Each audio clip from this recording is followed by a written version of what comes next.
Baru-baru ini seorang selebgram asal kota Medan yang katanya perempuan. Katanya perempuan, katanya.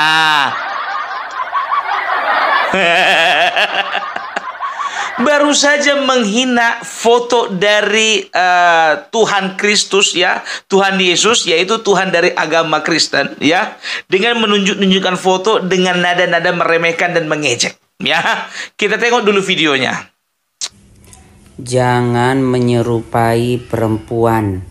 Rambut harus dicukur. Biksu kali ah. Kau cukur, kau cukur rambut kau. Ya, jangan sampai kau menyerupai perempuan. Kau cukur, dicukur, biar jadi kayak bapak dia. Dicukur, kok laki-laki rambutnya harus botak, dicukur, cepat. Ya harus kayak ini kau, Ronaldo di Kipro. Ya, cukur. Cukur, woi, cukur, woi. Udah kalian tengok kan perempuannya itu? Komentar dulu. Aku memang nikah, aku pintar, aku membedakan mana laki-laki, mana perempuan. Tapi kalau ini kan katanya. Aku jujur aja, nggak bilang apa. Bertentangan, aku diajari bapakku sama mamaku, jangan lawan-lawan perempuan. Makanya dari dulu sampai sekarang aku bertentangan sama aku untuk ngelawan-lawan perempuan. Minta maaf lah dulu ya. Tapi entah kenapa feelingku mengatakan dia bukan perempuan. Nah itu feelingku ya, terserah aku kan. Kadang-kadang feeling kita bilang itu baik, rupanya jahat. Kita bilang dia jahat, rupanya baik. Feelingku mengatakan dia bukan perempuan, rupanya perempuan. Ya berarti bukan salahku, kan itu kan perasaanku. Iya kan? Jadi kawan ini menghina Tuhan Yesus lewat fotonya. Ya memang cuma sekedar foto. Tapi seingatku, ya orang Medan gak ada yang bentuknya kayak gini. Udah tau lah, udah hampir 56 tahun awak tinggal di Sumatera Utara. Nggak tahu entah kenapa tetanggaku sebelah kanan Aceh, sebelah kiri Minang, sebelah depan Jawa, nggak ada yang kayak gini. Iya kan, nggak ada yang rasisnya kayak gini. Sumatera Utara, wah tepuk tangan dulu. Kalau itu lingkungan rumahku, kalau lingkungan lain nggak tahu aku. Kemarin jujur aja aku bilang terjadi di Bekasi Selatan, Tangerang Selatan, dan kemarin di Parepare, Sulawesi Selatan. Kok sekarang bergerak ke utara? Kok bisa Sumatera Utara kayak gitu? Tapi tunggu dulu, kau ASN-nya kau? Karena setahuku belakangan ini lagi tren ASN melakukan tindakan intoleransi. ASN ya? Ada yang tahu? Komentar dulu ASN-nya ini. Karena di Bekasi kemarin yang melakukan tindakan intoleransi ASN. Di Parepare begitu juga, yang mengajak orang untuk berperang melawan satu umat beragama dengan lainnya, itu juga ASN. ASN juga ini enggak? Cantik juga. Iya. Aku enggak kenal sama kawan ini, jujur aja aku bilang, ya kan. Dibilang katanya selebgram Medan, katanya nggak pernah aku tengok orang Medan kayak gini. Secara fisik memang banyak. Tapi kalau jiwanya orang Medan nggak kayak gini. Jangan ditanya, mana mau anak Medan menghina-hina agama. Nggak mainan kami kayak gitu. Menghina suku, menghina agama, menghina golongan, menghina ras. Nggak ada anak Medan kayak gitu. Coba ya, aku bukannya bilang apa ya kan, kucek lah ya kan, karena memang ada yang ngetek aku. Pung kau tengok dulu ini katanya, aku bukannya bilang apa. Kalau masalah politik memang ku gas habis. Kalau ini jujur aja, ku putuskan tali remku. Kalau udah masalah intoleransi, rasis dan segala macam. Karena apa? Model-model manusia seperti ini ya, yang bisa merusak kerukunan antar umat beragama. Nggak kau tengok ini orang Batak pakai belangkon. Itulah artinya Opung Parbelak itu menghargai budaya. Dan juga biar tahu kau, setiap aku live, kalau udah waktunya azan, aku akan tutup liveku biar tahu kau. Ini kau hina-hina sama orang, kampret. Gak punya otak kau, gak punya malu kau. Aku juga udah dapat videonya nangis-nangis dia. Menangis dia. Kalian tengok dulu ya. Iya, mohon maaf dari hati sanubariku yang paling gak apa-apa. Entok mengalah, entok mengaku bersalah. Tapi ingat, bersalah untuk menyakiti hati kalian. Kalian anggap mungkin menyakiti hati kalian, tapi kalau untuk menista tidak. Karena gak mungkin orang yang sujud kepada Tuhan, orang yang sholat kepada Tuhan, ya, orang yang mengabdi kepada Tuhan yang sekarang berani menista siapapun. Justru aku ingin aku yang dinista. Makanya aku tidak ada balas tuh. Si Magdalena mental itu mengcrop postingan aku. Aku tidak mau balas dia. Aku cuma bilang, udah kalian tengok. Aku minta maaf. Aku tidak bermaksud menista agama kalian. Aku memang menyakiti hati kalian. Jadi maksudnya karena kau nistanya agama mereka, makanya sakit hati mereka. Aku bilang samamu ya, siapapun menista agama Kristen, menista agama Islam, menista agama Buddha dan Hindu opung parbelak, tetap sakit hati. Aku bilang samamu, itulah Indonesia. Nggak pantas kau tinggal di Indonesia kau, ngerti kau? Pergi kau ke Bangladesh sana, pergi kau ke Yaman sana, sekalian kau ke Kutub Utara. Jadi ini biar tahu kalian, memancing kemarahan ya dari beberapa organisasi yang ada di Sumatera Utara. Ya, salah satunya itu HBB, Horas Bangsa Batak.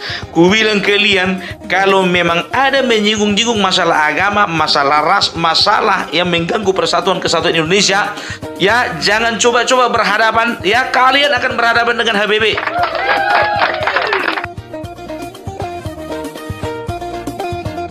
Saya Lamsiang Sitompul, Ketua Umum Perkumpulan Horas Bangsa Batak, dengan ini meminta kepada kepolisian Polda Sumatera Utara dan Polrestabes Medan agar segera mengambil tindakan tegas kepada Ratu Entok, karena dia patut diduga telah menghina agama Kristen dengan mengolok-olok dan mengejek-ejek gambar Tuhan Yesus. Sekali lagi kepada Bapak Kapolda Sumatera Utara atau Kapolrestabes Medan agar segera mengambil tindakan tegas terhadap dia. Kalau sekiranya polisi tidak segera mengambil tindakan tegas, kami dari masyarakat juga akan mengambil tindakan sesuai apa yang bisa kami lakukan. Sekali lagi, proses segera Ratu Entok. Terima kasih. Horas, horas, horas.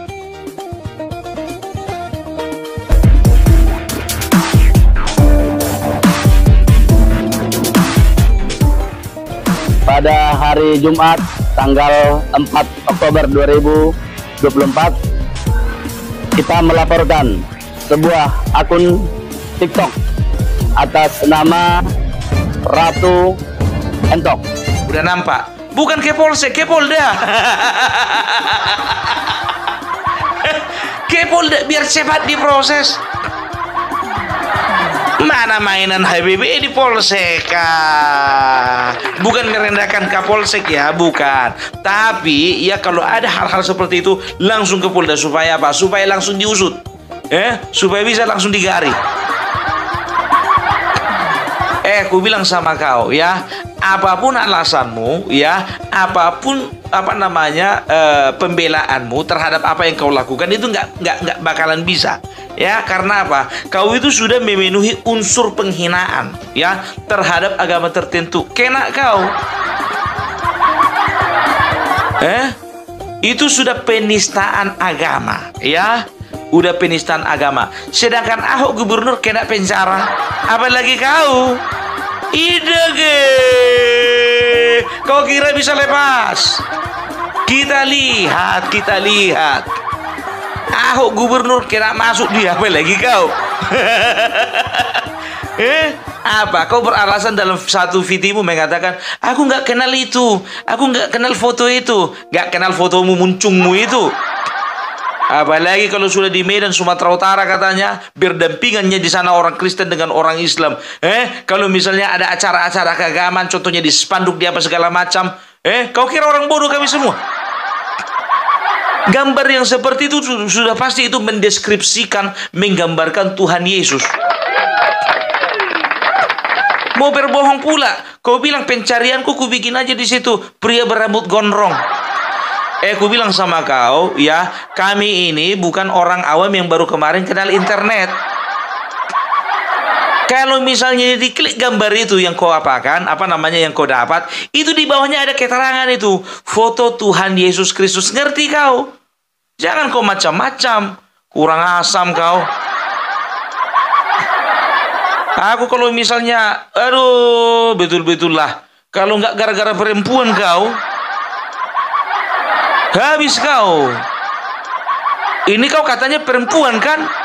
Ya kalaupun katanya tetaplah kau hormati kau sebagai perempuan. Tapi sebagai seorang penghina agama tidak kuhormati kau. Haleluya, haleluya, haleluya. Shalom alaikum bismillahirrahmanirrahim. Salam Aki. Aku kabarkan Injil keselamatan. Bapak Ibu nasi Tuhan, ketemu lagi dengan saya Evangelis Avraham Effendi Usman. Bagaimana kabar Bapak Ibu semua? Tentu luar biasa. Nah saudaraku, para pencinta Injil Habakkuk, bagaimana tanggapan kita semua setelah kita mendengar cuplikan video yang baru saja kita dengar, yang baru saja kita saksikan? Apa yang Bapak Ibu dapatkan? Silahkan tulis di kolom komentar. Dan itu Bapak Ibu, Ratu Ento yang sangat viral hari-hari ini di media sosial karena dia menghina Tuhan Yesus, ya, menghina iman kekristenan. Ya memang biasa saudara ya, iman kekristenan itu selalu menjadi iman yang sering diolok-olok oleh orang di luar kekristenan, iman yang sering dihina oleh mereka, iman yang sering ditertawakan oleh mereka Bapak Ibu. Kenapa bisa seperti itu? Karena mereka tidak tahu apa yang mereka lakukan, itu pertama. Yang kedua, memang mereka itu ditakdirkan untuk mengolok-olok iman kita saudara. Mereka ditakdirkan sepertinya untuk menghina, untuk menertawakan iman yang tidak mereka imani. Apakah karena mereka merasa agamanya paling benar, imannya paling benar, sehingga ketika melihat kepercayaan dan iman orang lain harusnya diolok-olok, harusnya dihina karena tidak sesuai dengan imannya, karena tidak benar menurutnya. Padahal kalau ukuran yang sama yang kita pakai, kita juga bisa mengatakan hal yang sama, ya. Kita juga bisa mengatakan hal yang sama, tapi kita tidak melakukan hal itu Bapak Ibu. Kenapa? Karena nantinya ditangkoi. Dalam waktu 24 jam Bapak Ibu, kita langsung ditangkoi kalau kita mengolok-olok iman mereka, kalau kita menghina iman mereka. Lebih-lebih lagi Bapak Ibu, Alkitab melarang kita untuk melakukan hal seperti itu. Tidak boleh kita menghina kepercayaan orang lain, tidak boleh kita menghina iman orang lain, tidak boleh kita menghina sesembahan orang lain. Nah, kita hanya diperintahkan oleh Tuhan untuk pergi memberitakan Injil, untuk bersaksi, untuk menceritakan kebaikan Tuhan, untuk menceritakan apa itu Injil, apa itu kabar baik, siapa itu Yesus Kristus, bagaimana cara kita bisa masuk ke dalam kerajaan surga, bagaimana kita tidak jatuh dalam dosa, bagaimana hidup kita sesuai dengan firman Tuhan. Ini yang Tuhan perintahkan kepada kita. Bapak Ibu, dalam Injil Matius 5 ayat yang ke-16, firman Tuhan berkata, "Demikianlah hendaknya terangmu bercahaya di depan orang, supaya mereka melihat perbuatanmu yang baik dan memuliakan Bapamu yang di surga." Nah, ini adalah perintah Tuhan. Demikianlah hendaknya terangmu bercahaya di depan orang. Jadi Tuhan menuntut kita, firman menuntut kita, Alkitab menuntut kita Bapak Ibu, supaya kita harus menjadi terang, harus menjadi garam di tengah-tengah umat manusia. Di depan siapapun. Di keluarga pertama sekali, di tetangga kita, habis itu di semua orang, di depan semua orang Bapak Ibu, agar kita menjadi terang. Dan terang kita itu harus bercahaya di depan semua orang, agar mereka melihat perbuatan kita yang baik dan memuliakan Bapa kita yang ada di surga. Jangan melalui kehidupan kita, tutur kata kita, tingkah laku kita, kita dihina, bahkan iman kita diolok-olok, bahkan agama kita dicaci maki, bahkan Tuhan kita juga ikut dihina. Tetapi Bapak Ibu, tanpa kita mengolok-olok mereka pun iman kita diolok-olok saudaraku. Dan itu sudah tertulis dalam Alkitab. Orang yang percaya kepada Yesus itu tidak luput daripada hinaan, tidak luput daripada cacian makian. Saya sudah mengalami. Walau seperti itu Bapak Ibu, saya dan teman-teman semuanya, Bapak Ibu semuanya, kita harus berdiri teguh di atas fondasi iman yang benar. Berpegang pada firman Tuhan. Jangan pernah menyangkal iman percaya kita kepada Yesus.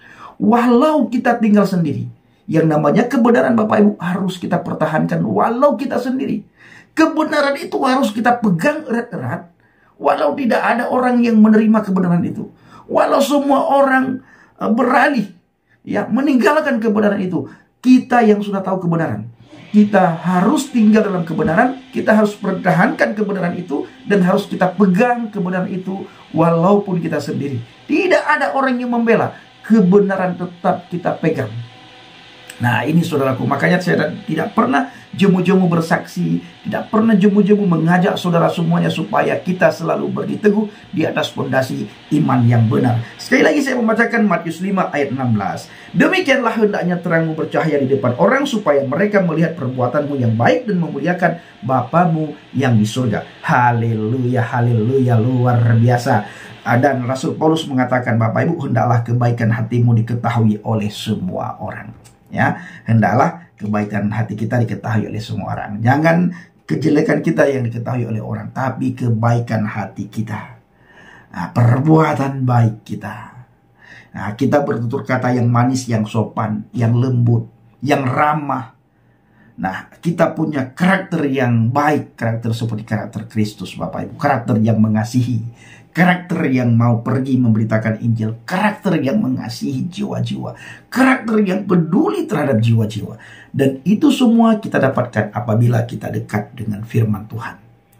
Kita punya kedekatan dengan firman Tuhan, kita bergaul karib dengan firman Tuhan, kita punya hubungan keintiman dengan firman Tuhan, baru Bapak Ibu kita bisa melakukan semua yang seperti yang sudah saya jelaskan ini. Terima kasih. Shalom alaikum bishim hamasyah. Salam Aki. Aku kabarkan Injil keselamatan. Bapak Yahweh bishim Adonai Yeshua hamasyah waruah kudes memberkati kita semua. Haleluya. Amin. Salam murtadin. Terima kasih. Saya mengucapkan terima kasih banyak kepada Bapak Ibu yang selalu mendukung pelayanan Hamba Gate, baik melalui doa, dana, motivasi maupun support saudara semuanya. Lebih-lebih lagi saudara yang membawa dalam doa syafaat pelayanan yang akan kita lakukan nanti di pertengahan bulan Oktober. Kita berangkat ke Sumatera Barat, Padang, dan ke Kepulauan Mentawai di pedalaman. Bapak Ibu, bawa dalam doa syafaat agar melalui pelayanan kita banyak orang dikuatkan, banyak orang mendengarkan kabar baik, kabar sukacita, banyak orang paham akan firman Tuhan, lebih-lebih lagi mereka yang sudah undur dari hadapan Tuhan dan mereka yang sudah masuk ke kamar sebelah lewat pelayanan kita nanti yang mereka bisa kembali kepada Kristus. Terima kasih.